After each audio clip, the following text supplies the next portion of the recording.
Equipment lease agreements are documents that enable people who own a piece of personal property to let another person use it temporarily in exchange for a fee.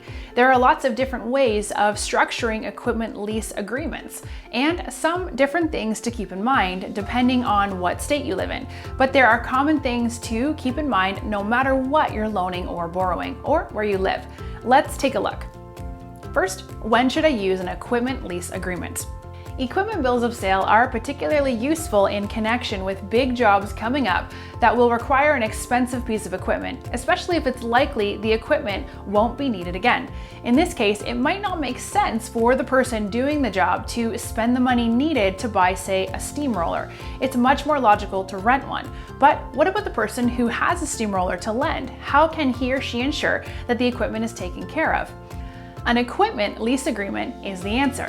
The agreements let the parties decide critical issues in writing before the lease takes place. They're valuable to have in all leases of personal property because they clarify what the parties are responsible for in case something unforeseen occurs, as can easily happen with big jobs or events. Now, what should be included? Equipment lease agreements should include biographical information about the lessor, the person who owns the equipment, and the lessee, the person who is borrowing it. It should also include a description of the equipment being used and the dates on which it will be needed. The owner of the equipment may also want to make sure there is a description of the tasks that will be involved. Next is the financial terms of the transaction. Will the lease be for a one-time fee or let out on a rate by day or by the hour? Is there a security deposit required? Finally, the parties should address contingencies like what happens if the equipment is returned late, what maintenance or repairs the lessee is responsible for, and whether insurance is required.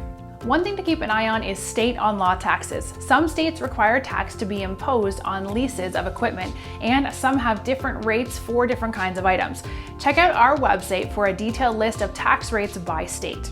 We're eForms, the world's biggest database of legal documents. See our site for more detailed instructions on drafting equipment lease agreements and sample forms. Or just click or tap the link right here for an official fillable equipment lease. And don't forget to subscribe for more videos that will help you stay on top of things.